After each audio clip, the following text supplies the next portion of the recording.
खास बुलेटिन में आपका बहुत स्वागत है। मैं हूं आपके साथ अंशिका पाठक। आसिम मुनीर की सेना के जुल्म के खिलाफ पाकिस्तान के कब्जे वाले कश्मीर में बगावत की आग लगी हुई है। 1 महीने से ज्यादा पीओके में प्रदर्शन हो रहे हैं। पुरुष, महिलाएं ही नहीं, बच्चों ने भी अपनी आवाज को बुलंद कर दिया। मुजफ्फराबाद में बच्चों ने भी अपनी आवाज बुलंद की और प्रदर्शन में शामिल हुए। 5 से 6 साल तक के बच्चों ने भी पाकिस्तान की सेना के खिलाफ नारे लगाए हैं। प्रदर्शन के दौरान ये जो दहशतगर्दी है, इसके पीछे वर्दी है, जैसे नारे गूंजते नजर आए। सुनिए आप भी। ये जो दहशतगर्दी है, ये जो गुंडागर्दी है, ये जो अफरा-तफरी है, ये जो शल्लिंग बल्लिंग है, ये जो छापे है, ये जो गोली लाठी है, ये जो दहशतगर्दी है, ये जो गुंडागर्दी है, ये जो अफरा-तफरी है, ये जो शल्लिंग बल्लिंग है, ये जो छापे है, ये जो गोली लाठी है।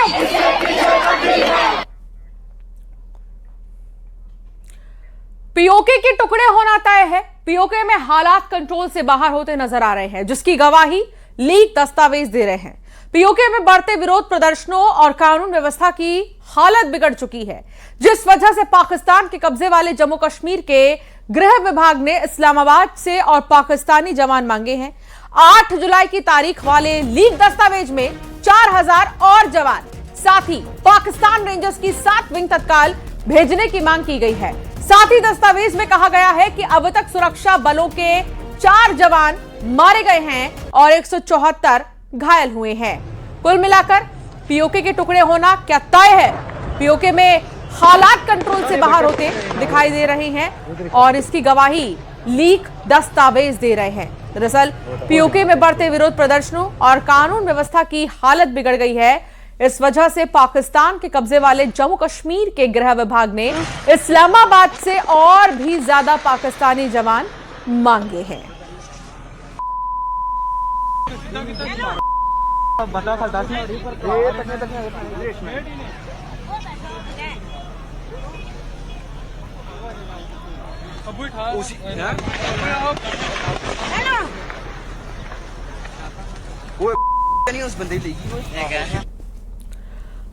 तो ये 3 तस्वीर आपको दिखा रहे हैं। प्रदर्शन में बच्चे शामिल। 1 महीने से ज्यादा का वक्त हो चुका है प्रदर्शन का सिलसिला। मैदान में महिला ब्रिगेड नजर आ रही है और इसीलिए कहा जा रहा है कि पीओके में क्या सब कुछ ठीक है, या पीओके में और पाकिस्तानी सेना भेजने की जो ये मांग है वो ये बता रही है कि फिलहाल तो कुछ भी ठीक पीओके में नहीं है। पाकिस्तान के कब्जे वाले कश्मीर में प्रदर्शन का सिलसिला जारी है। बलूचिस्तान के बाद दूसरा बड़ा फ्रंट पीओके है। पीओके में जेएएसी यानी Jammu Kashmir joint Awami action committee ने 15 जुलाई को रावलाकोट में यहां से मुजफ्फराबाद तक लॉन्ग मार्च का ऐलान किया। संगठन का दावा है कि 1 महीने तक बातचीत और मध्यस्थता की कोशिशों के बावजूद पाकिस्तान सरकार ने उनकी किसी मांग पर ध्यान नहीं दिया। इसीलिए अब आंदोलन को तेज करने का फैसला लिया गया है। वहीं पुंछ के तत्तापानी में पुलिस कार्रवाई के बाद तनाव बढ़ने और विरोध प्रदर्शन की भी खबरें हैं। संगठन ने महिलाओं और बच्चों के खिलाफ कार्रवाई और मनमानी गिरफ्तारियों के आरोप लगाए। जेएएसी ने अंतर्राष्ट्रीय समुदाय से भी दखल देने की अपील की है।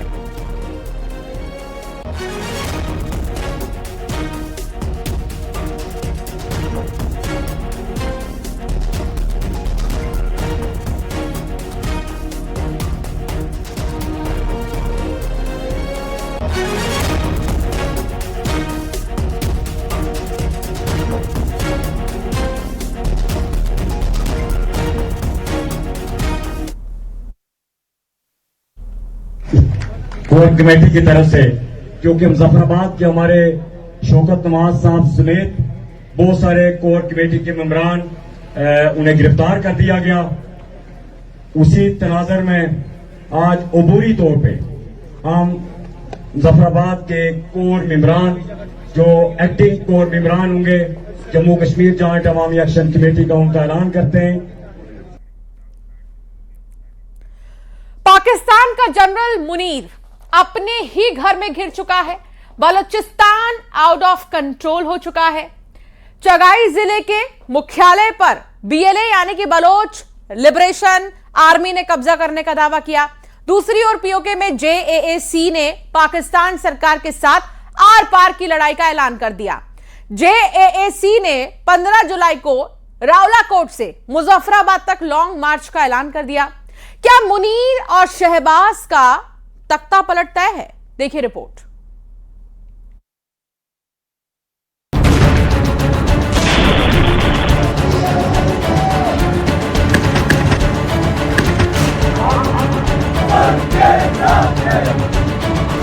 पाकिस्तान में फटा बलूच बम, बीएलए का चगाई पर कब्जा। पीओके में आर पार की जंग, जेएएसी ने किया मुजफ्फराबाद कूच का ऐलान।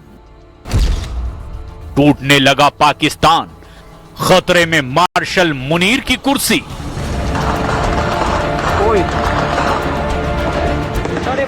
पाकिस्तान में बगावत की आग बरस रही है। खैबर से बलूचिस्तान और सिंध से पंजाब तक विद्रोह की आग धधक रही है। फील्ड मार्शल मुनीर के खिलाफ लोगों का गुस्सा बारूद बनकर उबल रहा है। धमाकों की धमक और गोलियों की गूंज से पाकिस्तान की फौज थर्राई हुई है। लोग मुनीर के लठैतों को मारने पर उतारू हैं। सबसे खराब हालात बलूचिस्तान, खैबर पख्तूनख्वा और पाकिस्तान के कब्जे वाले कश्मीर में हैं। बलूचिस्तान पूरी तरह आउट ऑफ कंट्रोल हो चुका है। बलूचिस्तान के आसमान में सिर्फ बारूद की गंध आ रही है। धधकती पुलिस चौकियां, जलकर राख होती गाड़ियां और आसमान में उठता धुएं का बवंडर दिख रहा है। बलूचिस्तान में हुए शुरुआती 3 हमलों में 38 सुरक्षा कर्मियों के मारे जाने के दावे किए जा रहे हैं। कहीं सेना के काफिले पर हमला हो रहा है तो कहीं पुलिस वालों को बंधक बनाया जा रहा है। वहीं चगाई जिले के मुख्यालय पर बीएलए यानी बलूच लिबरेशन आर्मी ने कब्जा करने का दावा किया। कुछ ऐसे ही हालात खैबर पख्तूनख्वा में भी नजर आ रहे हैं। तहरीक-ए-तालिबान पाकिस्तान के लड़ाके समय समय पर खैबर को बारूद के धमाकों से दहलाते रहे हैं।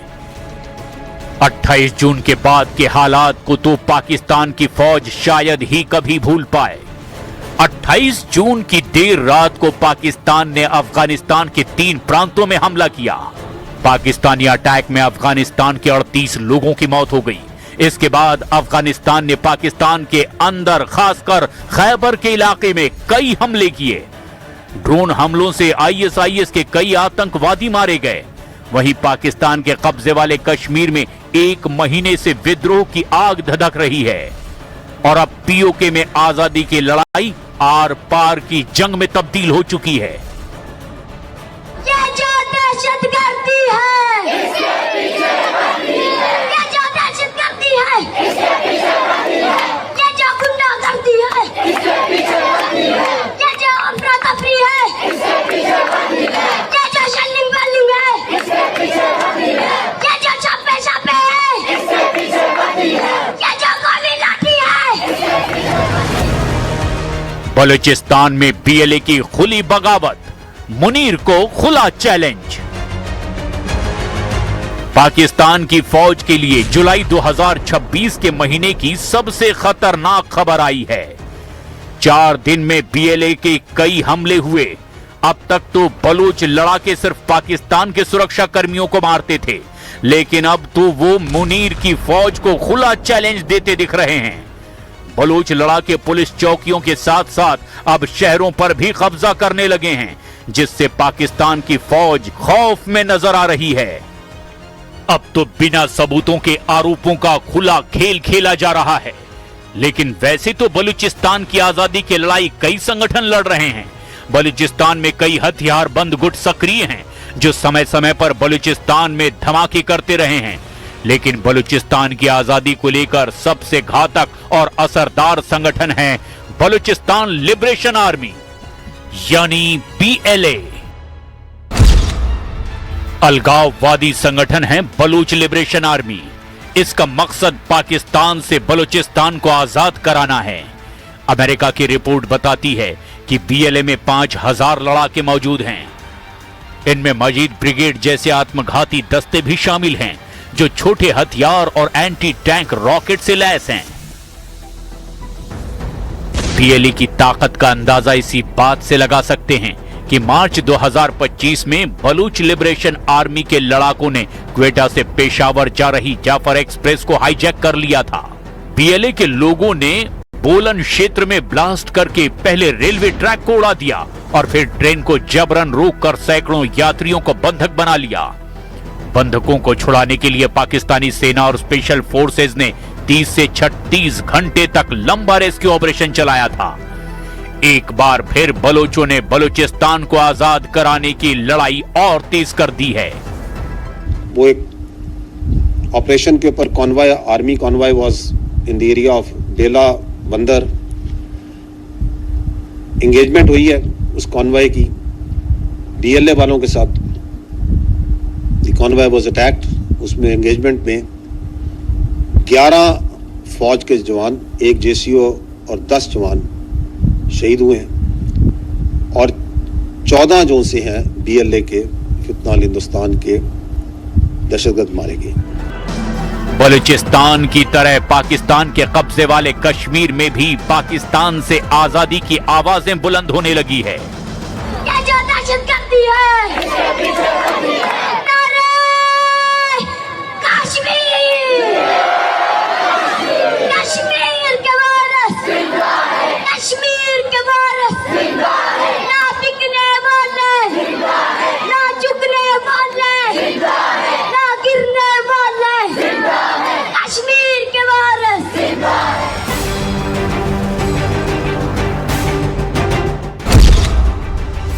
अब पीओके में होगी आर पार की जंग। जेएएसी ने किया लॉन्ग मार्च का ऐलान। मुजफ्फराबाद में मुनीर से 2-2 हाथ करने की तैयारी। पाकिस्तान के कब्जे वाले कश्मीर में हो रहे विरोध प्रदर्शनों ने अब विद्रोह का रूप ले लिया है। हजारों लोग सड़कों पर हैं। 1 महीने से ज्यादा समय से यह प्रदर्शन जारी है। साथ में मुनीर की फौज का टॉर्चर भी। लेकिन फील्ड मार्शल मुनीर की लाख कोशिशों के बाद भी कश्मीरी वहां झुकने को तैयार नहीं है।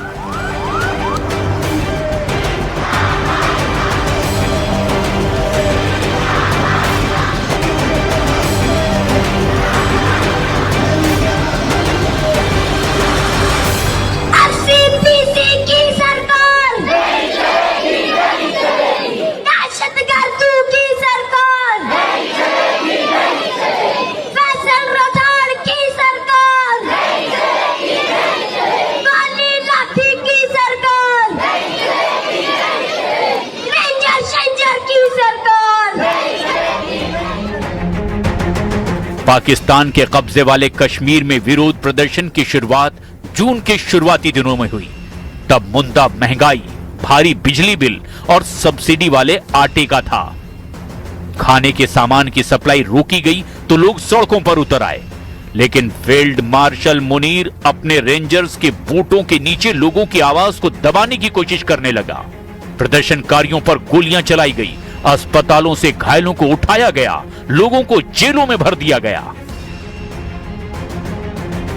पाकिस्तान के कब्जे वाले कश्मीर में विरोध प्रदर्शन का नेतृत्व जेएएसी यानी ज्वाइंट अवामी एक्शन कमेटी कर रही है। जेएएसी ने कश्मीरियों के हक की बात की तो पाकिस्तान की फौज ने टॉर्चर और तेज कर दिया। पीओके में ज्वाइंट एक्शन कमेटी के 600 से ज्यादा कार्यकर्ताओं को हिरासत में लिया गया। उसके बाद जेएएसी ने पाकिस्तान की सरकार और फौज को 8 जुलाई तक का अल्टीमेटम दे दिया और 38 मांगों की लिस्ट सौंप दी।